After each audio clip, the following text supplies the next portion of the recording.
CBN Campinas. Muito bem, 10 horas e 3 minutos, desfeita a rede CBN Brasil, estamos de volta com o CBN Campinas e vamos iniciar agora, propriamente, o debate sobre o caso Varginha, como ficou conhecido o episódio registrado há 9 anos naquela cidade do sul de Minas Gerais. Relatos dando conta de que pelo menos 2 criaturas com características estranhas teriam sido capturadas por militares e encaminhadas, entre outras ocorrências, encaminhadas aqui para a Universidade de Campinas para ser autopsiadas. Aqui conosco nos estúdios da CBN, o ufólogo mineiro Ubirajara Rodrigues e o médico legista Badan Palhares, da Unicamp. Você pode encaminhar a sua pergunta através dos telefones 3731-5101, 3731-5102. Se preferir o fax, é o 3731-5109. Ou ainda o correio eletrônico cena.cbn@globo.com. Muito bem, os 2 entrevistados já se apresentaram antes do repórter CBN e a primeira questão que eu tenho aqui para o doutor Ubirajara. Doutor Ubirajara, o senhor pode afirmar com segurança absoluta que criaturas foram capturadas pelo Exército Brasileiro naquela manhã do dia 20 de janeiro de 96? Sena, eu tentarei não complicar o ouvido dos seus ouvintes, se me permite. Pois não. Consequentemente, não vou também fazer algum pedantismo de ordem linguística ou de linguagem para poder disfarçar absolutamente nada. Mas o que há de absoluto na nossa pesquisa, nós não costumamos admitir. Isso seria admitir algo, em definitivo, que nós pudéssemos fazer afirmações, inclusive detalhadas, a respeito de um fenômeno que nos ainda é desconhecido. Portanto, com que tipo de método, com que tipo de coisa a gente lida? Basicamente com provas testemunhais. Alguns dizem que testemunhas não são provas, outros dizem que são apenas evidências. Não é bem assim. Nós temos provas testemunhais diretas, outras indiretas, porque respectivamente participativas ou não. Então, tudo que nós fazemos na ufologia, principalmente envolvendo fatos como o de Varginha, onde depois nós vamos esclarecer para você, não há tão evidentemente a presença de um disco voador, não. Nós procuramos basicamente trabalhar com fatos, e fatos evidenciam-se, no mínimo, com testemunhas. Nós temos testemunhas fartas que nos garantem, que nos dão tranquilidade para afirmarmos que esses, realmente, os fatos na cidade de Varginha ocorreram, inclusive envolvendo a cidade de Campinas. Esses fatos, em resumo, você já o fez muito bem, apesar de ter havido uma certa deturpação pela imprensa, o que é natural, em virtude da pressa, da comoção muito grande. Na verdade, 2 criaturas, que nós chamamos assim por falta de uma denominação melhor, porque, segundo especialistas que consultamos na época, não podiam ser classificados como aberrações genéticas, como seres humanos dotados de algum tipo qualquer de distúrbio genético que fosse, principalmente em aparente idade adulta, a ufologia cuidou deste caso. Então, em resumo muito breve, 2 criaturas realmente foram capturadas pela Polícia Militar e pelo Corpo de Bombeiros, no dia 20 de janeiro de 96, na cidade de Varginha. A partir daí, vem todo um enredo complexo que você já conhece, pelo menos por alto. A gente vai falar desse enredo aos poucos, como para usar suas palavras para não cansar o ouvido do ouvinte. Mas eu quero perguntar ao senhor, antes de dar a palavra ao Dr. Badan Palhares, que tipo de evidência a ufologia dispõe para afirmar que uma criatura, pelo menos, foi conduzida aqui à Unicamp? Como eu acabo de dizer, são evidências, são informações de testemunhas, participativas de alguns eventos, e outras testemunhas indiretas, tanto da cidade de Varginha, quanto da cidade de Campinas. Essas testemunhas são militares? Isto é este alerta que eu já lhe fiz ao início do programa. É evidente que, quanto a algumas testemunhas, nós não daremos, como não vimos dando nos últimos 9 anos, qualquer informação que possa servir para que sejam identificadas ou para que sejam localizadas. Algumas outras, muito provavelmente, se necessário, nós faremos.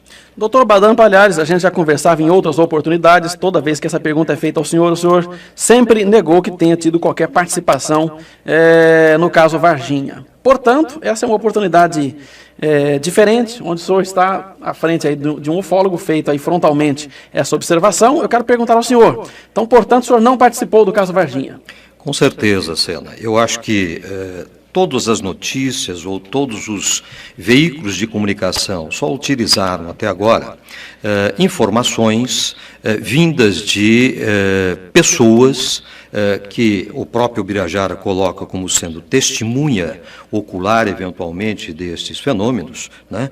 Mas que não existe nenhuma evidência efetiva, nenhum dado material concreto, nada absolutamente que se possa documentar e mostrar a quem quer que seja que este material, ou estas criaturas, ou estas naves estiveram naquele local. Em relação à nossa participação dentro da universidade, nunca, em nenhum momento, nós tivemos qualquer tipo de ligação com este ou outro caso que fosse relacionado a seres extraterrestres. A única participação que nós tivemos em algo semelhante a esse foi ter avaliado, há algum tempo atrás, uma fita onde, me parece, estava ocorrendo uma necrópsia de um ser extraterrestre, isso nos Estados Unidos. E nós pudemos demonstrar naquela oportunidade, quando nos pediram um parecer sobre aquele material, de que não correspondia, evidentemente, à época em que os fatos estavam sendo relatados. Porque naquela fita fica muito claro a utilização de um bisturi descartável que não existia na época. E ficou também muito claro a presença de uma pessoa do sexo feminino, coisa que também não era permitido nas Forças Armadas Americanas, a presença de pessoas do sexo feminino. Portanto, foi a única ocasião em que eu pude, eventualmente, avaliar um fato relacionado a este fenômeno. Naquela ocasião que se deu lá o fenômeno do caso Varginha, o senhor na Unicamp era chefe do Departamento de Medicina Legal, não? Chefe do departamento. Isto foi em janeiro de 96. Em janeiro de 96 eu estava saindo da chefia do departamento. Portanto, eu já não era mais, nesta ocasião, 20/1, e provavelmente os fatores que ocorreram depois disso, já não estavam diretamente sob a minha competência de aceitar ou não qualquer tipo de solicitação. Teria que, obrigatoriamente, antes de chegar à minha pessoa, passar pela chefia, e antes disso, como sempre acontece na universidade, qualquer solicitação que é feita mesma tem que passar pela Procuradoria-Geral da Universidade, com autorização da reitoria, depois da diretoria da faculdade, e somente depois chega ao departamento. Por que o senhor imagina que a ufologia envolve o nome do senhor nesse caso? Sinceramente, eu não tenho como explicar este fenômeno de estar envolvido neste caso. Eu acredito que, talvez, até para dar algum tipo de credibilidade, tenha sido utilizado o meu nome, porque, na ocasião, eu estava envolvido com vários casos de repercussão nacional, como ainda hoje estou, né? Mas nunca, em nenhum momento, eu fui procurado por qualquer pessoa ligada à ufologia ou até alguns repórteres para poder discorrer sobre isso. O único repórter que realmente me procurou na ocasião foi um repórter da TV, se não me falha a memória, Bandeirantes, que fazia um programa noturno. Goulart de Andrade. Goulart de Andrade. Que esteve num dia na universidade, sem nos comunicar, evidentemente, quis conhecer todas as dependências do departamento, todas as dependências do Hospital das Clínicas, fez questão de conhecer também as dependências do Instituto Médico Legal de Campinas e, diante disto, acabou se convencendo, pelo que nós pudemos mostrar, que não havia nenhuma possibilidade de estar qualquer criatura ou qualquer corpo dentro dessas instituições. Doutor Birajara, feita aí a negativa taxativa do doutor Badan, o que o senhor teria a dizer? Uma negativa taxativa que nós já conhecemos desde 1996 e sempre encaramos essa negativa com o maior respeito, exatamente pela razão, pelo motivo que ele mesmo acaba de expor, em virtude de seu nome e da sua grande credibilidade como cientista, com o conhecimento que tem. No entanto, nós devemos repetir que as nossas testemunhas informam-nos exatamente o contrário. Inclusive, já que nós mencionamos testemunhas diretas e indiretas, uma delas, e é só, evidentemente, estou só recordando ao professor Badan Palhares, ele foi procurado também pelo editor do programa Fantástico da Rede Globo, o jornalista Luiz Petri, que inclusive saiu de sua presença assim, bastante animado com relação ao interesse que ele possa nutrir ou não com relação ao próprio fenômeno ufológico. Por exemplo, ele nos diz que, quando o senhor interrogado a respeito da sua eventual participação, como a ufologia estava afirmando, ou desconfiando a princípio da sua participação, o senhor teria dito a ele que, se isto tivesse sido verdade, e realmente o senhor negou isso, que eles, os militares, teriam lhe informado isto. Então, além da nossa certeza, da sua credibilidade, não é apenas isto que nos inspirou a fazer algumas afirmações, algumas vezes da sua participação ao contrário. Essas testemunhas nos dão conta que uma verdadeira equipe da Unicamp teria tomado conta desse material que chegou de Varginha, principalmente do dia 23 de janeiro de 1996, que um comboio da Escola de Sargento das Armas, conduzindo este material, primeiro adentrou as instalações da Escola Preparatória de Cadetes, e logo, questão de meia hora ou 40 minutos depois, uma viatura da própria escola teria levado para a Unicamp, exatamente nas instalações do Hospital das Clínicas ou próximas, esse material biológico. Apenas um esclarecimento: é claro que nós não estamos aqui negando absolutamente nada do que a ufologia diz, mas não é necessário que todos os ufólogos que lidam nessa área afirmem que se tratem de seres extraterrestres. Ora, suponhamos então que este material tenha sido algo realmente desconhecido, não classificado pelas ciências, e que haveria necessidade de se fazer uma análise completa, que fosse uma necrópsia, que fosse uma análise histológica, não sei bem o que deveria ter sido feito. Será que realmente todo esse material passaria por uma burocracia natural e legal, regular por uma instituição desta? Ou a coisa realmente não teria sido feita em nível de muito maior discrição para evitarmos, pelo menos por enquanto, aquela alegação de que alguns os fazem de possuirmos mania de conspiração ou, quem sabe, até uma certa paranoia, quando nós afirmamos que existe todo um sigilo, um acobertamento por parte das Forças Armadas do Brasil e do mundo, e, evidentemente, envolveriam instituições importantes em termos de tecnologia e de conhecimento, como seria o caso da Unicamp e de uma equipe da qual o professor Badam Palhares teria participação, ou teria feito parte na análise daquele material. Antes de eu passar a palavra para o doutor Badam Palhares, eu queria perguntar ao senhor ainda, doutor Ubirajara, o seguinte: um comboio militar vindo da Escola de Sargento das Armas para Campinas são centenas de quilômetros aí na estrada. Sim. Não tem nenhum fato, nenhuma foto, nenhuma imagem de satélite, nenhuma fotografia ou imagem das câmeras de pedágio que comprovem esse comboio? Em todos os lugares onde exista uma instalação, uma unidade militar, exercícios, manobras envolvendo comboios assim, são feitas a todo momento.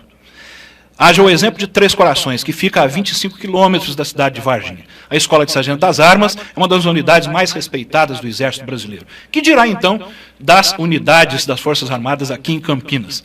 Este comboio a que nos referimos, que se dirigiu da ESA a Campinas no dia 23 de janeiro, era composto de uma Kombi, veja bem, nós vamos esclarecer isso, 3 caminhões de transporte de tropas, Mercedes, e mais 2 ou 3 carros, também civis, que o Exército possui muito esse tipo de carro, para fazer uma série de trabalhos com descrição, etc. Então, será que realmente mereceria o segmento, o rastreamento por satélite, um comboio desse tipo, vindo de uma instituição militar para outra, o que acontece em todos os momentos? Não, os satélites já estão trabalhando independentemente de alguém dirigir ou não, né? As imagens são captadas a todo momento. Claro, certamente que você não esperaria que, se nós ufólogos fôssemos pedir uma imagem dessa, que nos fosse concedida. Nem possível. Pode, né? É Nem possível. Pode. Será possível? Vamos tentar, então, está aí uma excelente... Eu quero perguntar se o senhor não tentou. Porque não, absolutamente não tentamos, não tentamos. Nós tentamos, como eu já lhe disse, trabalhar com testemunhas, nós tentamos trabalhar com aquilo que seja plausível, porque exigir de nós, não você, mas as pessoas interessadas, que façamos certos tipos de investigação, que não nos sejam de acesso, evidentemente que não. Vou lhe dar um exemplo o mais infantil possível. Eu poderia simplesmente ter entrado no Hospital das Clínicas na época, sem pedir, sem passar pela burocracia, sem pelos trâmites regulares, ir entrando, por exemplo, na sala de um professor Badam Palhares? Será que realmente qualquer pessoa física pode solicitar de um sistema de rastreamento por satélite que diz respeito à segurança nacional, que ele nos conceda todo um mapeamento do dia 23 de janeiro? Acreditamos que não seja possível. Então, portanto, com relação ao transporte da criatura, testemunhas, e são testemunhas anônimas? São testemunhas sempre não anônimas para nós, mas são testemunhas que vêm sendo mantidas em sigilo por nós. Mas tudo bem, algo que nós nunca escondemos. E não vamos fazê-lo de você, se bem que eu acho que isso é muito pouco, se você me permite. São testemunhas participativas, sim.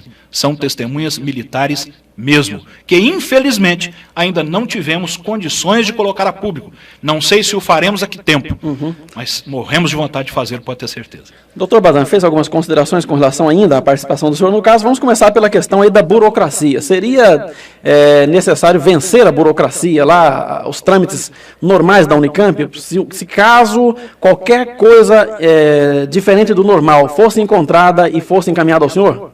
Com certeza, a burocracia impediria que isto tivesse tido êxito, porque primeiro para um comboio ou 2 ou 3 carros entrar na universidade, eles têm que se identificar. Né? Existe uma cancela onde todas as pessoas que adentram a área da universidade se identificam. E naquela ocasião, inclusive, estes elementos de identificação ficavam arquivados. Portanto, seria muito fácil de poder levantar a que momento, a que dia e a que horas um comboio como esse poderia ter entrado. Seguramente isto não ocorreu. Em segundo lugar, pelo que o doutor Ubirajara acabou de dizer, este material adentrou ao Hospital das Clínicas. E para se entrar também no Hospital das Clínicas, existe toda uma burocracia com o sistema policial anotando exatamente todas as pessoas que chegam, os carros que chegam, se é urgência, se é não urgência, se é algo que precisa de um tratamento emergente ou não, e isso, evidentemente, impediria esse tipo de procedimento. Para se entrar no Hospital das Clínicas, precisa saber para que departamento vai, para que seção vai, a que andar que é, quem é que vai acompanhar, qual é a pessoa que está identificada para poder fazer esse tipo de identificação, aonde este material vai, ou as pessoas que estão levando, como elas vão se deslocar. E, obrigatoriamente, o hospital teria que designar alguém para poder acompanhar, né, e mostrar. No Hospital das Clínicas, nós temos, sim, um departamento que se chama Departamento de Anatomia Patológica, onde os casos de mortes que ocorrem dentro do hospital são levados, os corpos são levados para este local e ali são examinados. Mas é um departamento que tem todo um processo burocrático também para aceitação de qualquer caso, que obriga a quem entregar este material lá fazer um resumo do que aconteceu, há quanto tempo essa pessoa está internada, pegar inclusive toda a folha corrida deste indivíduo que entrou no hospital, para depois então ser encaminhado para lá. O Departamento de Medicina Legal ficava distante do Hospital das Clínicas e com uma outra burocracia. Né? Nesta ocasião, em 96, nós estávamos ainda trabalhando com as ossadas de perus e havia, nesta ocasião, uma guarda tomando conta do prédio também. Portanto, isto impediria que alguém pudesse, eram policiais militares, né? Impediria, não era do Exército, evidentemente, impediria também que qualquer pessoa pudesse ter acesso às dependências do departamento. Foi citado que eu disse que os militares me avisariam. Evidentemente que me avisariam, não diretamente, mas me avisariam através dos órgãos obrigatoriamente necessários de serem avisados da universidade, como eu disse, a reitoria, a Faculdade de Medicina, e, consequentemente, eu teria acesso a isso. Por quê? Porque naquela ocasião também o Departamento de Medicina Legal da universidade tinha um convênio com a Polícia Federal e nenhum tipo de trabalho, né, chegaria ao departamento sem que tivesse conhecimento também dessa organização, que é a própria Polícia Federal. Portanto, todos os pedidos, todas as solicitações que eram feitas ao departamento, à ocasião e antes disto, seguiam um protocolo. E este protocolo não permitiria, como nunca permitiu, que trabalhos externos viessem a chegar na universidade, serem aceitos sem que passasse obrigatoriamente por toda essa tramitação. Obrigatoriamente teria que ser identificado, né, não só este corpo, este material, como também as pessoas que o trouxessem. Além de ser obrigatório também a solicitação sempre por escrito, e essa documentação sempre ficaria, como sempre ficou, arquivado nos arquivos do Departamento de Medicina Legal. Não existe absolutamente nada. Eu nunca fui chamado, nunca recebi nenhuma comunicação quer por parte da reitoria, da diretoria da Faculdade de Ciências Médicas, ou mesmo da chefia do do DML naquela ocasião, porque eu já não era mais o chefe. Portanto, eu teria que ser avisado caso isso realmente tivesse acontecido. Alguns relatos fazem referência a instalações subterrâneas no Hospital de Clínicas da Unicamp. Existem instalações subterrâneas lá? Não, o que existe no Hospital das Clínicas são dependências que dão acesso à parte mais baixa do hospital, né, por uma outra entrada que não a entrada principal. É onde entram normalmente os funcionários, onde fica o cartão, o ponto para bater em cartões, etc. e tal. Não existe neste hospital nenhuma instalação subterrânea de sorte que pudesse ensejar a ocultação, né, deste material dentro do hospital. A Universidade de Campinas estaria com aparelhagem, com equipamentos e com todo o sistema de proteção suficiente para analisar um caso desse porte, desse nível? Bem, evidentemente que toda vez que uma solicitação é feita, você precisa saber o que se pretende, qual é o objetivo real da solicitação feita. Muitas solicitações que chegam à universidade não são aceitas. Por quê? Porque, primeiro, não existe um trabalho, um interesse científico nisto. Segundo, são pedidos que não têm um resguardo, um respaldo para que você possa fazer com que haja um interesse até científico sobre o assunto. E um caso como este, o desperto científico seria fantástico. Né? A universidade, sem sombra de dúvida, teria o maior interesse em poder participar de um fato como este, que traria mais destaque do que a universidade já possui. Eu não tenho dúvida absolutamente nenhum. E todos os pesquisadores que fizessem parte da Faculdade de Ciências Médicas, fizessem parte da área da física, da química, da biologia, estariam interessadíssimos em poder participar desse tipo de trabalho, como sempre fizemos. Quando nós não tínhamos condições de poder, por si só, resolver uma questão, nós sempre convidamos pessoas mais diretamente ligadas ao assunto para que elas pudessem nos dar uma assessoria técnica do que nós realmente não possuíamos. Doutor Ubirajara Rodrigues.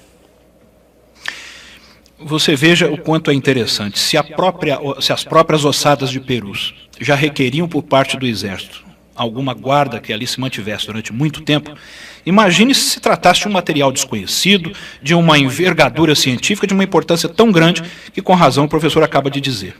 Apesar de que, na época que o Goulart de Andrade fez a entrevista com o senhor, eu não me lembro de ter visto nenhum soldado na porta, ao contrário, estava lá bastante vazio, tranquilo, o senhor deixou que realmente visse todas as instalações.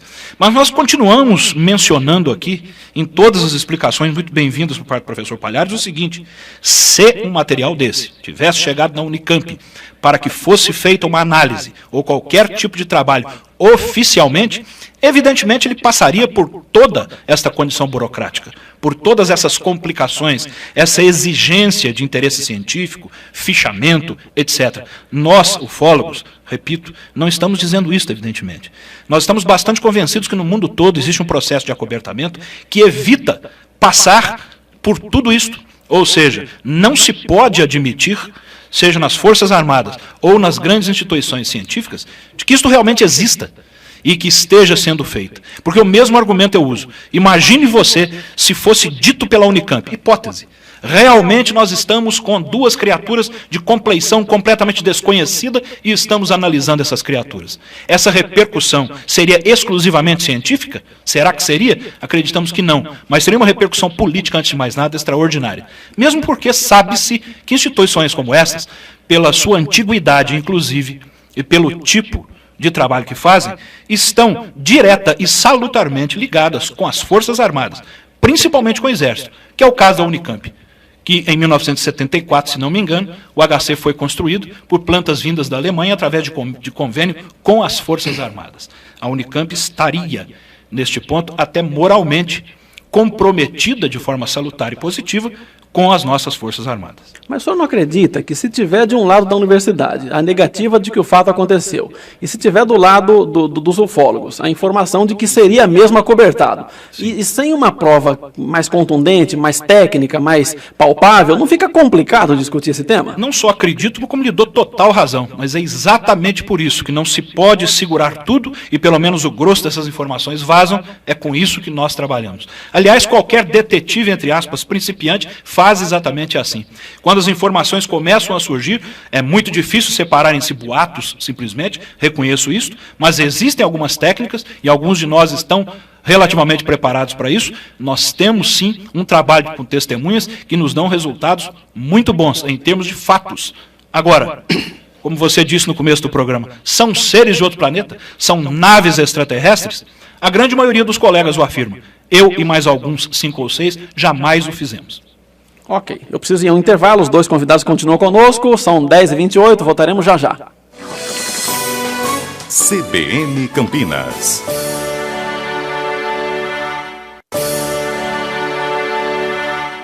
10h35, estamos de volta com o CBN Campinas, que traz aqui informações da nossa cidade e da nossa região. Para você que sintonizou a CBN agora, seja bem-vindo, bom dia. Estamos conversando aqui sobre o caso Varginha.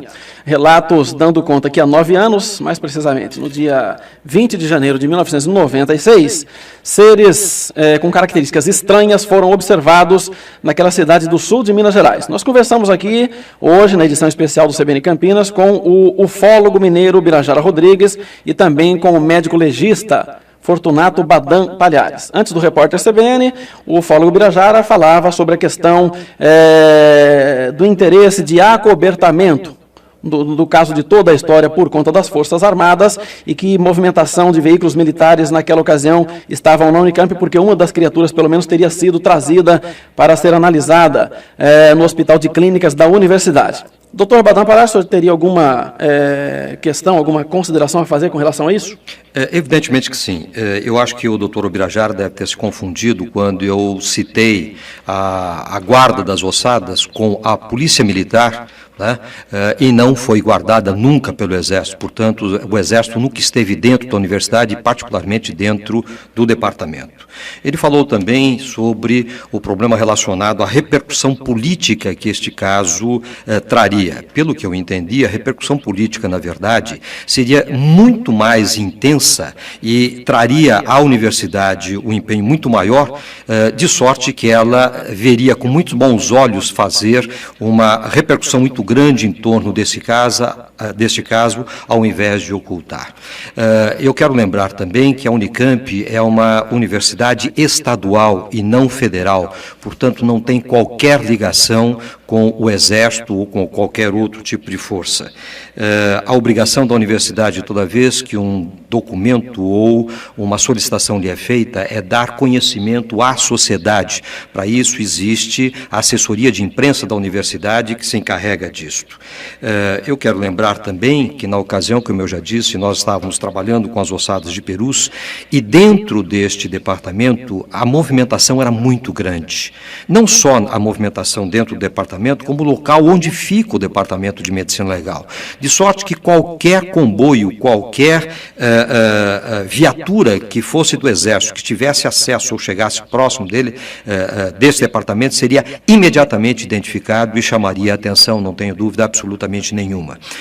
E eu quero deixar registrado, para que todos possam ouvir da minha própria boca, né, que eu jamais estive envolvido com o caso Varginha ou com qualquer outro caso que pudesse vir a ocultar um trabalho realizado dentro da universidade, dentro do Instituto Médico Legal de Campinas ou do meu laboratório particular.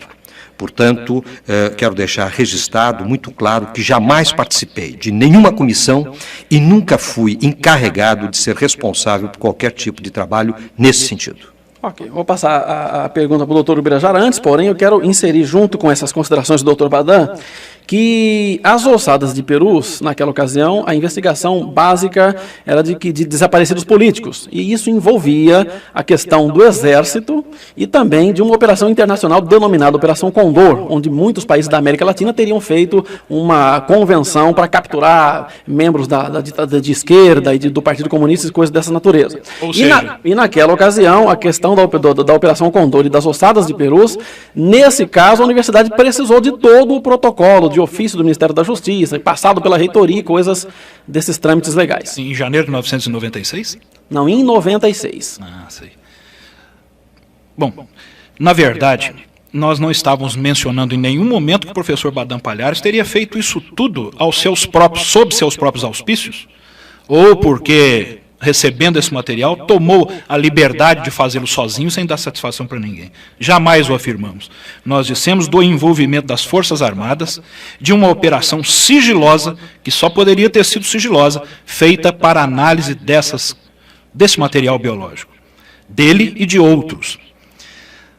Agora, é exatamente em virtude da existência de testemunhas, inclusive de dentro da própria instituição, é que nós afirmamos da existência de todos esses comboios, etc., que agora você lembra muito bem, antes não existiam, agora passam a existir em virtude das ossadas de Perus. Isso não é a primeira vez que acontece. Lá dentro de Varginha, sem querer desviar o assunto, havia dezenas e dezenas de testemunhas do centro da cidade atestando a excessiva movimentação de veículos das Forças Armadas, do Exército, da Polícia Militar, do Corpo de Bombeiros em 2 dos hospitais, Hospital Regional e Hospital Humanitas. Essa movimentação sempre foi negada. Subitamente, a partir de um certo tempo, essa movimentação passou a existir, só que até hoje já ganhou 6 versões diferentes, e o que eu digo apenas de curiosidade, que não é o caso aqui, eu sei disso. Mas nós estávamos mencionando um laboratório, ou vários laboratórios de subsolo, esse negócio de subterrâneo parecendo algo a filme de ficção científica, como de fato vários disseram, não é bem assim. Nós sabemos que sob o Hospital das Clínicas, envolvendo inclusive parte do ML, existem algumas salas de boa tecnologia para pesquisa, inclusive que serviriam para a necrópsia, se isso fosse necessário, inclusive para análise laboratorial. Quando, por exemplo, o senhor cita o departamento de patologia, nós sabemos do envolvimento, inclusive, de um outro colega seu, que nunca foi divulgado, em imprensa por falta, talvez, de interesse. Mas nas publicações nossas dos ufólogos existe esse nome, como existe mais alguns outros. Doutor Conradin seria o caso. Exatamente. Sim, mas o Conradin, me permita só fazer um esclarecimento, já que foi mencionado. O Conradin, na verdade, era o representante da área de tanatologia, da área de necrópsias, do departamento de anatomia patológica, né, e responsável, então, pelas salas de necropsia ou necrópsia dentro do hospital, e que não é no subsolo. Esses laboratórios ficam na parte do andar inferior do Hospital das Clínicas. Não há subsolo no Hospital das Clínicas. E esses laboratórios são laboratórios de anatomia patológica e não laboratórios voltados para outro tipo de pesquisa. Sei. Ou seja, nós continuamos falando em tudo oficialmente ainda, compreendo perfeitamente, né? Não é bem a postura dos ufólogos, que vamos ao início do programa novamente. Muitos nos acusam de termos mania de conspiração, e isto sim, esta crença vem da evidência de que algo assim não poderia jamais ter sido divulgado pelas Forças Armadas, não o fariam, pelo menos oficialmente. Mesmo porque este processo de acobertamento não é exclusivamente brasileiro. Parece que existe um consenso mundial para que se abafem casos envolvendo, direto ou indiretamente, aquilo que se convencionou chamar de objeto voador não identificado. Mas, doutor, permita-me interromper. Essa teoria da conspiração, ela não é fortalecida pelo fato de provas. Por exemplo, aconteceu recentemente lá, na última guerra dos Estados Unidos, aconteceram fatos terríveis, que graças aí à tecnologia, à internet, foram divulgadas fotografias de presos sendo torturados. Razão, Lucena. As Forças Armadas norte-americanas iriam acobertar aquilo se não vazasse prova mais palpável. Claro, agora imagine só. Que é muito carente de prova esse caso? Totalmente carente de prova que possa ser exibida. Porque tudo aquilo que é considerado prova é aquilo que pode ser analisado por terceiros, pode ser mostrado com detalhes, nós estamos fartos de saber disso. Mas muito bem. Você fala em acidente em virtude das tsunamis na Ásia, você fala em caso Varginha, que, sendo ou não verdadeira a acepção de alguns, é algo realmente de grande repercussão, e de outras coisas quaisquer, que acabam por automaticamente, em virtude das suas características, atrair algo de místico, de fantasioso por detrás, não é isso? Ou seja, essas coisas são mistificadas, tornam-se verdadeiros mitos, talvez, e vários detalhes em torno delas acabam por serem criados sem ter existido. Agora, os senhores da imprensa, por exemplo, que são os maiores responsáveis pela boa e séria divulgação do caso Varginha, nós da ufologia brasileira devemos isso a vocês da imprensa. Foi uma das únicas vezes em que a imprensa começou realmente a tratar o assunto com seriedade, como você está fazendo aqui, só não observam uma coisa. Existe mania de conspiração em ufologia, mas só não existe mania de conspiração nos negócios, no comércio, na política, não é isso, Sena? Quando nós sabemos que se dá exatamente o inverso. Quando as coisas são feitas oficialmente, só o fazem na casca, naquilo que é da própria burocracia do dia a dia. Mas não existirá conspiração nenhuma, não existem estratégias, que é uma expressão mais aplicável quando se trata de algo oficial. Eu continuo insistindo, o compromisso político que poderia envolver a negativa da Unicamp, ou o sigilo mantido por ela, seria evidentemente de nível internacional, em nível governamental, envolvendo inclusive questão de soberania, queiramos ou não. O Exército Brasileiro acaba de detectar o quanto o Exército Americano está fazendo dentro da própria Amazônia. E o Exército Brasileiro está fazendo questão de divulgar isto, a bem da verdade. O Exército está cuidando de alertar a si mesmo e a própria nação de que coisas assim ocorrem e não são, no entanto, divulgadas com tanto afinco. O que eu quero dizer é isto. Aliás, você irá ler nas publicações oficiais do caso, quando esse material foi colhido por captura, como vamos dizer, na cidade de Varginha, sabemos de fonte limpa que dentro das Forças Armadas houve quase uma dissidência nesse aspecto.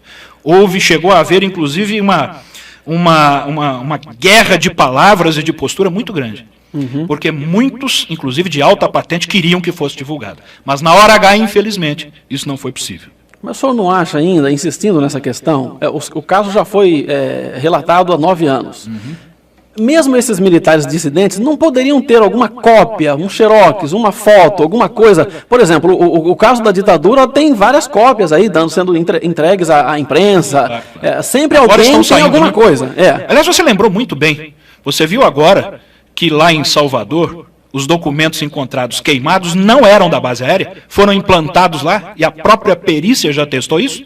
No entanto, somente nós ufólogos temos mania de conspiração quando afirmamos isso que afirmamos, mas muito bem, não quero desviar do assunto. Você tem toda a razão. Enquanto essas provas não puderem ser exibidas, a ufologia terá que continuar lutando com aquilo que sempre lutou. Fazer afirmações, algumas com raras evidências. E enquanto não pudermos mostrar essas provas, isso continuará sendo assim, e nós temos que aceitar uma crítica como esta sua. A ufologia tem que ter consciência disto. Não é uma crítica, é uma pergunta frontal, não é crítica. Crítica no sentido correto da palavra, no sentido estrito, ou seja, quando se observam os detalhes de uma coisa, né, para você ver os prós e contras, os pró e contra, você está fazendo uma crítica, não estou dizendo no sentido negativo, não. Ao contrário, uma observação. Uma observação o senhor admite que se tivesse uma prova mais palpável, toda essa tentativa de acobertamento, de qual governo quer que seja, não duraria um minuto. Se você acha que não duraria um minuto? O presidente Collor foi derrubado por uma nota na imprensa. Sim, isso é uma questão política, agora uma questão científica envolvendo todas as ciências do mundo todo. Todo o consenso científico, eu digo. Questões filosóficas de cunho religioso, a coisa muda bem de figura. Quando nós tratamos da coisa dentro do nosso país, a nossa soberania prevalece. Foi isso talvez que tenha derrubado um presidente. Mas quando a coisa está em nível internacional, não sei se é bem assim não. Mas só para completar, se você me permite, Senhor. A existência de provas, como eu lhe disse, é uma certeza exclusivamente nossa. É por isso que fazemos essas afirmações. Quando essas provas puderem ser mostradas, serão provas de verdade. E para encerrar esse tópico, eu vou lhe dar uma informação.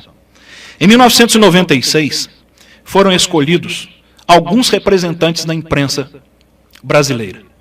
Um jornalista decano, antigo, de uma grande rádio da nossa cidade, um produtor de uma das maiores redes de televisão do mundo, um jornalista do estado de Minas Gerais, e mais 2 repórteres de televisão, um deles respeitadíssimo.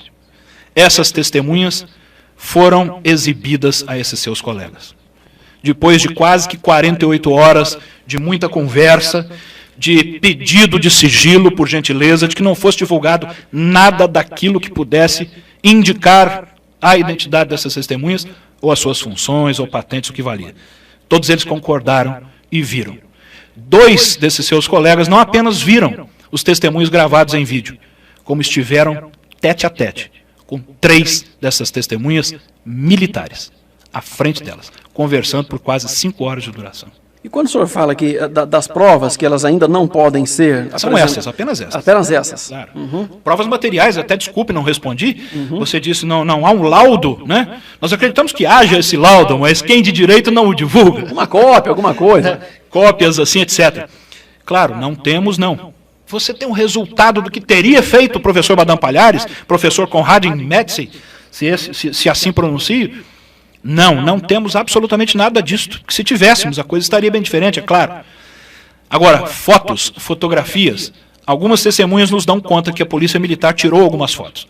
E fotos essas foram batidas dentro da Escola de Sargento das Armas também. Por algumas vezes, quase tivemos em mãos a cópia de um filme desse. Mas ficou também no quase. É o que mais nós procuramos.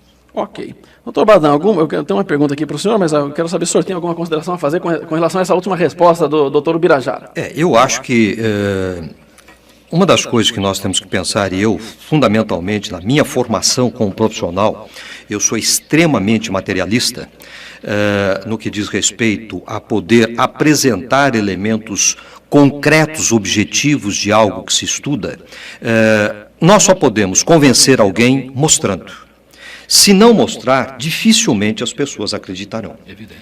E se este tipo de material, que já fazem 9 anos, não aparecer, jamais a população mais culta, a população mais envolvida com as notícias, irá dar credibilidade como realmente vocês desejam que isso aconteça.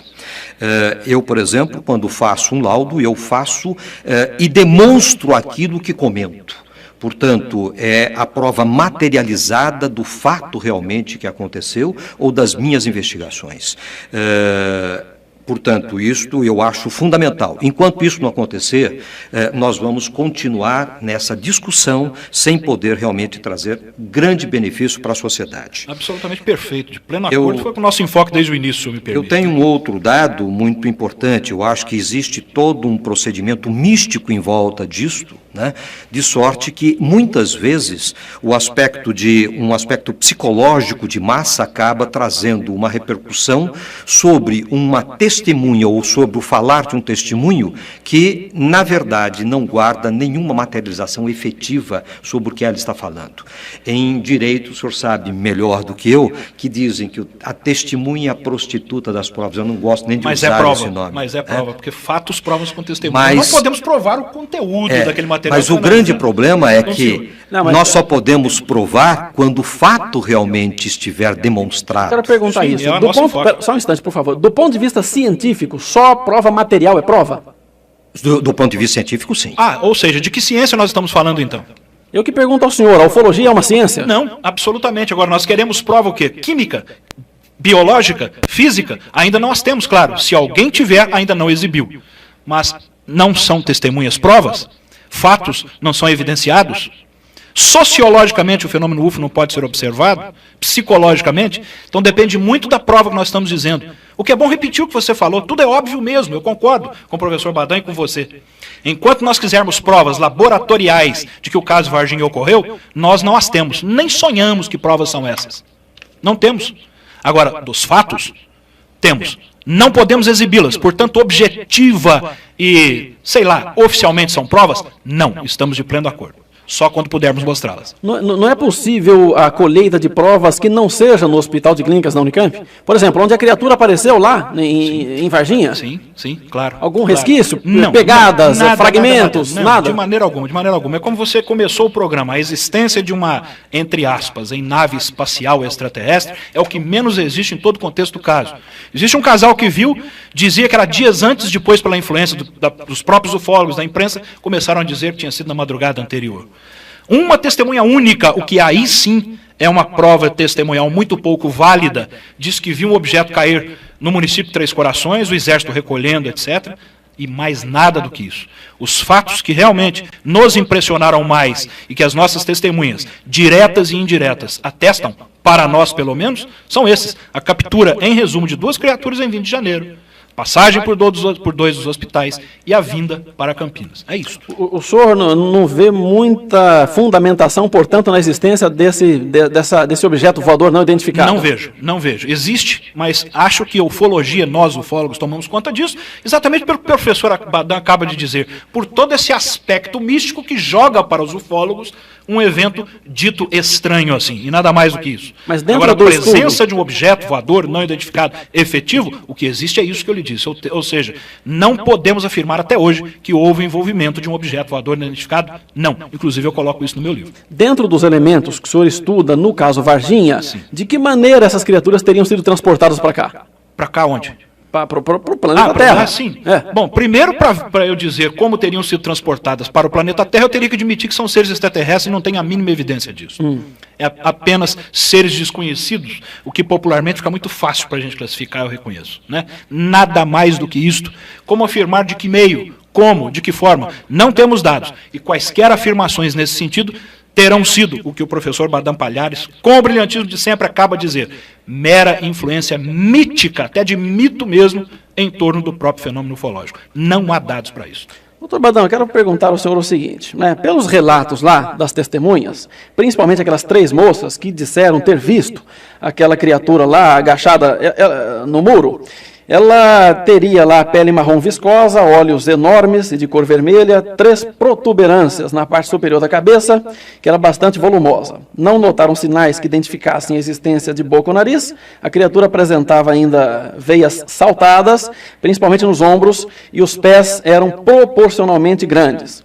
Eu quero perguntar ao senhor que, por esse relato, essa ilustração que a gente pode tentar visualizar, poderia, de alguma maneira, ser alguma aberração da natureza, uma experiência genética mal sucedida? O que o senhor pensa com relação... Porque uma coisa é consenso, alguma coisa aquelas 3 moças viram.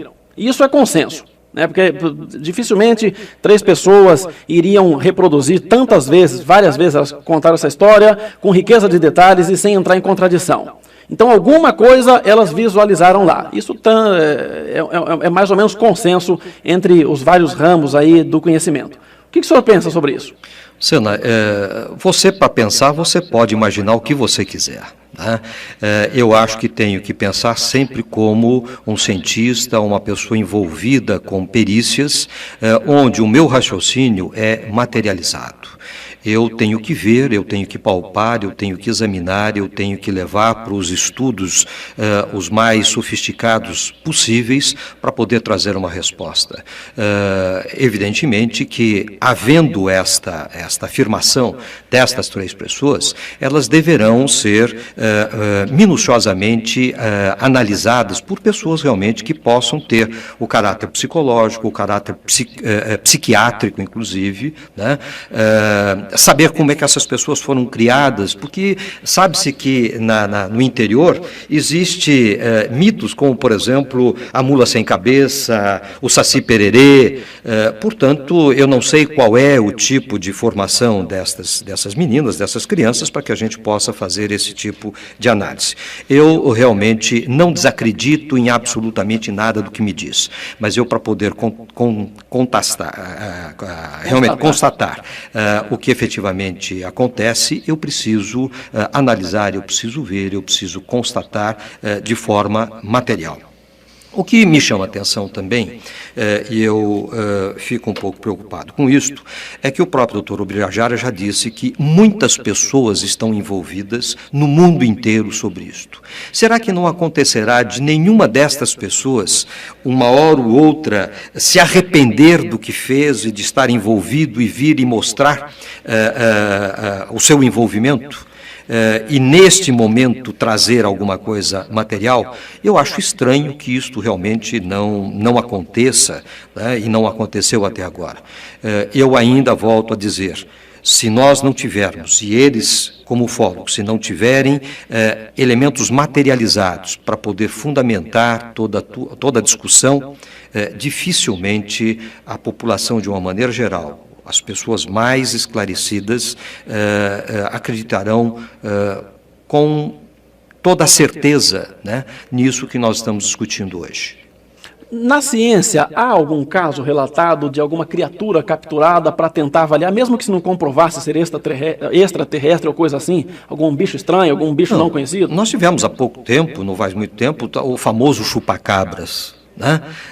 O que eram os chupacabras, na verdade? Eram animais que acabavam atacando outros animais, destroçando esses animais. Nós mesmos tivemos a oportunidade de examinar um caso aqui de Mogi Guaçu, onde o animal que nós examinamos tinha sido, na verdade, destroçado por um outro animal muito parecido com ele, e nós conseguimos agora, sim, demonstrar materialmente, através de análises em função dos ferimentos encontrados, com as garras e com os dentes do outro animal. Portanto, essas coisas podem acontecer. Né? E o que nós precisamos é realmente ter elementos materiais para podermos provar aquilo que estudamos. Ok, eu preciso ir em intervalo e depois o repórter CBN, doutor Ubirajara e o doutor Badam Palhares continuam conosco, voltaremos já. CBN Campinas.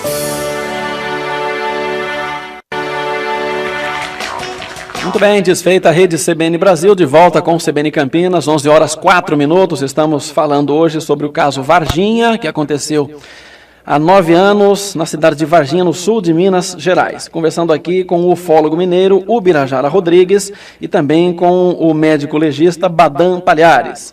Muitas pessoas estão acompanhando a transmissão pela internet, no www.cbncampinas.com.br. Obrigado a você, internauta, pela preferência também pela audiência.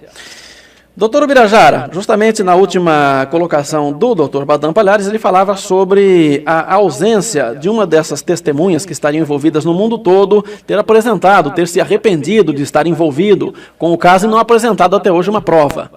Um grande astrônomo brasileiro nos questionou exatamente sobre isso há alguns anos, logo no início da divulgação de tudo, dizendo, ora, se isso tivesse mesmo acontecido, é óbvio que teria vazado de alguma forma. Não é possível o Exército, o Unicamp, seja lá o que for, manterem esse sigilo dessa forma. E nós dissemos, mas isso é óbvio. É exatamente por isso que nós estamos fazendo todas as afirmações que fazemos. E é por isso que dizemos, temos muitas, dezenas de testemunhas. Como eu já disse várias vezes, ou seja, esses compromissos existem no sentido de que sejam mantidos no anonimato, por questões óbvias. Agora, são testemunhos robustos, que para nós são inegáveis, e é bom repetir até para você, colegas seus da mais alta credibilidade da imprensa brasileira conhecem essas testemunhas, viram-nas, estiveram pessoalmente com elas. E é exatamente por isso, por pessoas envolvidas que sabem da envergadura daquilo que participaram, nos procuraram, resolveram falar, e você fez uma observação interessantíssima. Os dois depoimentos de 3 garotas, depoimentos civis, convenceram você de uma sinceridade de que algo exista. Se nós não podemos mostrar as outras testemunhas, temos que aguentar que realmente ninguém precisa acreditar. O professor Palhares tem razão. No entanto, se você visse a reação que os seus colegas tiveram quando viram testemunhos, não de 3 adolescentes mais, mas de militares envolvidos em tudo, que tocaram, cheiraram, conduziram, viram e capturaram, a impressão realmente volta a ser diferente. Isto não é prova enquanto não puder ser exibido. É a 5ª vez que eu devo reconhecer. Vocês têm razão nesse sentido. Doutor Badam. Bem, eu fico agora numa encruzilhada e eu acho que todos os seus ouvintes ficam na mesma encruzilhada. As autoridades nada dizem, escondem, não apresentam absolutamente nada.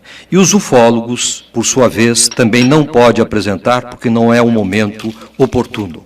Quer dizer, é uma situação difícil de poder avaliar, de poder tirar algumas explicações óbvias disso, e a população continuará exatamente com este ponto de interrogação na sua cabeça. Qual que é o procedimento quando algo de estranho é analisado pela medicina legal? O material é guardado, é enviado para algum lugar? Toda vez, nós podemos ter os chamados casos de anomalias congênitas, né? Particularmente no que diz respeito aos seres humanos e que também acontece com os animais. Essas anomalias podem trazer grandes deformidades e quem está acostumado realmente a trabalhar com isto, como eu sou anatomopatologista, nós encontramos crianças com desfigurações completas, com crânios volumosíssimos, né? São os casos de hidrocefalia ou com outras alterações, e que pode, a quem não está habituado a ver isso, quem é do povo e que nunca viu, ficar extremamente assustado e poder pensar realmente que é uma pessoa de um outro planeta. Tal as deformidades, tal as alterações que estas crianças ou estes seres podem apresentar. Portanto, eu acho que fica muito difícil nós podermos fazer uma análise dentro de um aspecto simplesmente hipotético, né, se não examinarmos. Então, para que nós possamos examinar, é necessário fazer os exames anatomopatológicos. Esses exames é que vão mostrar como é que aquela hidrocefalia aconteceu, como é que aquele caso de degeneração pode ter ocorrido, usando hoje, inclusive, toda uma tecnologia de biologia molecular, com DNA, etc., para que possamos explicar o porquê dessas alterações genéticas. E é assim, então, que a ciência progride, é assim que a ciência mostra realmente, através de um documento, né, elaborado através de um laudo, como estes fatos realmente podem ser explicados. Um indivíduo com alguma anomalia dessas que o senhor relatou, ele poderia sobreviver o suficiente para ficar naquela posição relatada pelas meninas, agachado num muro? Então, nós precisamos saber exatamente que tipo de anomalia. Algumas anomalias não permitem que as pessoas sobrevivam. Algumas até morrem antes mesmo de nascer, né? Mas existem outras que permitem que o indivíduo possa sobreviver 2, 3, 4, 5 anos. E é por isso que nós precisaríamos saber exatamente que tipo de anomalia foi visível, foi vista, para que nós pudéssemos fazer uma avaliação mais objetiva sobre o fato. Doutor Ubirajara. Os que foram consultados na região por nós, de nossa parte, disseram que, caso seja verdade a descrição de um ser com aquelas características, seria impossível se tratar de uma anomalia genética, principalmente pelo aspecto de ter vivido até por volta de 12 ou 14 anos, o que é uma suposição com relação ao tamanho da criatura, que, pelo que as garotas viram, teria cerca de 1,60 m de altura. O senhor não acredita que para ter essa certeza precisaria analisar, avaliar? Sim, claro, avaliaram pela descrição, claro. Né? Anomalia genética não, por causa da descrição, cabeça, membros, etc. Foi o que eles fizeram. Né? Nenhum deles chegou a testar para nós que não seria, em virtude de análise material, porque não fizeram. Mas pela descrição, não conhecem qualquer anomalia genética que pudesse ser ali classificada. Eu queria perguntar ao senhor, por que a ufologia classifica como um assunto ultra secreto e que todo o planeta não poderia deixar vazar um caso como esse? Nós acreditamos que tudo, antes de mais nada, trata-se de um interesse de aquisição de tecnologia bélica. Os maiores países do mundo se interessam por adquirir uma tecnologia que supere a dos demais. Eu sei que a ciência trabalha numa constante troca de informações, há uma evolução científica, não há a menor sombra de dúvida. Mas imagine você, um país que conseguisse decifrar, vamos dizer assim, ou fazer uma engenharia reversa ou algo que o valha, num aparelho disso que alguns supõem existir. Um aparelho desse tipo. Que aquisição científica ele não guarda, ela não obteria ali naquele momento. Em segundo lugar, como nós já mencionamos rapidamente, a repercussão filosófica e principalmente religiosa disso tudo seria imprevisível. As pessoas costumam dizer, mas nós estamos preparados para receber uma revelação dessa. O professor Badam Palhar diz, as pessoas mais esclarecidas exigem provas. Tudo isso é absolutamente perfeito. Mas nós não estamos falando em humanidade em pessoas mais esclarecidas. Nós estamos falando em humanidade em maioria, em termos religiosos e de pessoas pouco esclarecidas. Então esse reflexo de ordem filosófica e religiosa seria realmente imprevisível. Será que nós estaríamos mesmo preparados para saber que, na hipótese de ter uma origem extraterrestre, existiria, por exemplo, um ser intermediário entre o homem e aquilo em que as pessoas acreditam ter sido o seu criador? Geralmente não costumam aceitar isso. Então dá para exemplificar o reflexo que algo assim teria nesse sentido. Então esse sigilo pode ter várias consequências e principalmente causas. A maior delas, na nossa suposição, é o interesse de aquisição tecnológica e científica. Ok. Nosso tempo, infelizmente, está se esgotando. Eu quero pedir desculpas ao ouvinte que encaminharam uma chuva de perguntas aqui e pela complexidade do tema não podemos encaminhar todas aqui, mas a gente vai mandar a cópia. Todos eles mandaram um e-mail, o fone de contato. E eu quero propor aqui um compromisso dos senhores, dos dois. O senhor dizia que oportunamente poderia apresentar provas ou novas provas aparecessem, e o Dr. Badam Palhares é um cientista que a gente conhece aqui da cidade, tem um laboratório particular, e eu quero saber se é possível o senhor, o ufólogo, poder encaminhar qualquer tipo de prova que seja possível de uma análise científica, e se o Dr. Badam Palhares, de forma particular, assumiria o compromisso de analisar e entregar um parecer aqui para a gente. Bom, eu me comprometo mais do que isto. Eu me comprometo, se merecer a confiança deles, de conhecer estas pessoas e, sob o aspecto sigiloso também, avaliar tecnicamente e cientificamente o que eles viram e o que eles realmente conhecem sobre o assunto. Eu estou à disposição exatamente para poder fazer parte desse tipo de discussão. Eu sou um indivíduo extremamente aberto e que me coloco inteiramente à disposição para o esclarecimento da verdade. Eu acho que a população não pode ficar longe da verdade. E o nosso maior compromisso como ser humano, como pesquisador, é não permitir que fatos possam vir a ficar obscuros. Porque é muito fácil, às vezes, incriminar uma pessoa sem provar que realmente o fato ocorreu. Opa, incriminar uma pessoa por dizer que ela participou de um experimento científico de repercussão extraordinária, de aquisições filosóficas e científicas fantásticas? Desculpe, professor, eu acho que o senhor falou incriminar só para exemplo fora do contexto. Isso, exatamente. Então me perdoe. Muito bem. Me comprometo também ao seguinte. Nós temos testemunhas civis e militares. Essas testemunhas já passaram, como eu disse várias vezes, pelas mãos de alguns representantes da imprensa. Passaram pelas mãos em termos de ter contato. Certamente também de psicólogos e de um psiquiatra. Com relação a isto, mostrar essas testemunhas para você, para a imprensa, para demais ufólogos e para o professor Badam Palhares, não, absolutamente impossível para ser coerente de tudo que eu fiz. Com relação a um material orgânico ou físico mesmo que nós tivermos e que puder ser passado ao professor Badam Palhares, o que nós temos a dizer é o seguinte: se o tivéssemos, faríamos sim.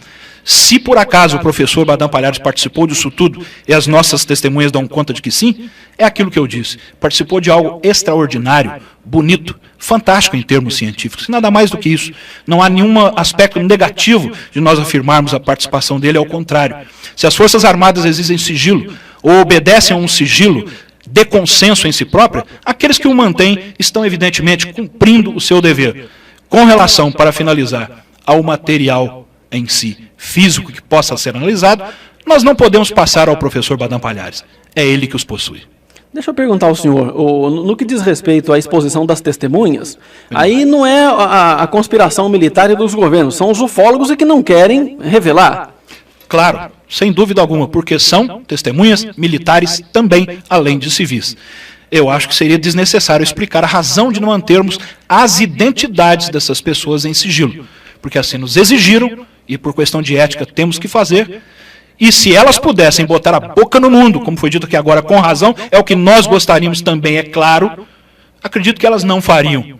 O que teria que ser feito é que as próprias instituições a que pertencem já deveriam ter assumido esta postura oficial há muito tempo. No entanto, a postura tem sido exatamente o contrária. Senna, eu gostaria, por gentileza, o doutor Abjajara fez uma afirmação e eu gostaria que ele realmente repetisse essa afirmação. Ele disse que eu possuo esses elementos. Então eu gostaria, baseado em que ele pode fazer esta afirmação com tanta veemência, com tanta firmeza, se eu já disse aqui ao ar que jamais participei disto. Eu quero saber quais são os elementos que ele possui para poder fazer a afirmação. Os elementos que eu sempre disse desde o início e não me constranjo nesse momento nem um pouco em repeti-los.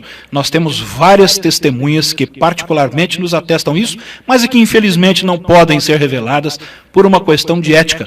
Quando eu afirmo ao senhor que o senhor os possui, evidentemente eu quis mais uma vez reafirmar aquilo que nós pesquisamos dos fatos, daquilo que nós temos convicção, e foi uma forma, evidentemente, de pelo menos em termos um pouco mais simpático, dizer que realmente o senhor participou de algo que para nós é extraordinariamente importante. E que o senhor faria parte de um processo de acobertamento, que, como eu disse aquela hora também, não é por sua conta de maneira alguma, o senhor não o teria feito simplesmente sem dar satisfação a ninguém, mas que o senhor faz parte de um processo de sigilo que sabe-se lá que tipos de governos e as razões mais efetivas nos obrigam de forma complexa a manter esse sigilo.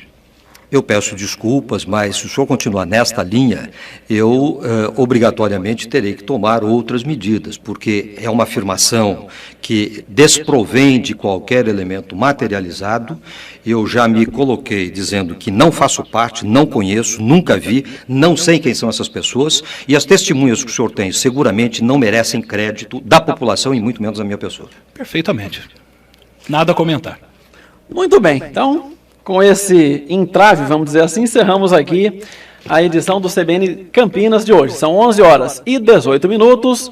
Eu quero agradecer mais uma vez a participação dos dois convidados. Doutor Badam Palhares, obrigado pela gentileza. Um bom dia para o senhor. Obrigado, eu que agradeço a oportunidade. Doutor Birajara, obrigado também. Um bom dia. Sendo muito agradecido, bom dia. São 11h18. Vem aí o CBN Esportes com a equipe de Valdenê Amorim. Obrigado pela companhia e até amanhã.